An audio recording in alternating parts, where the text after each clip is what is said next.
Good day sir, I am Clark David Emaning from section G1E.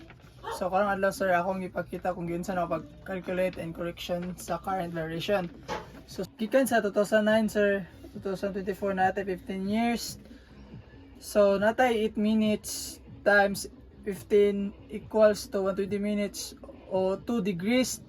Kay Eastman ato ni bawas sa original nga variation. So sa 4 degrees and 15 minutes sa west minus 2 degrees equals to 15 minutes west.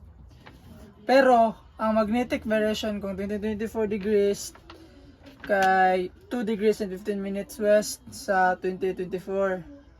Mo na ang answer sa 2024, 2 minutes and 15 minutes west. Ang magnetic variation na to sir, mo na ang answer na to sa atong current year nga 2024. So, more to sir. Thank you. And this is my reporting. Bless and love.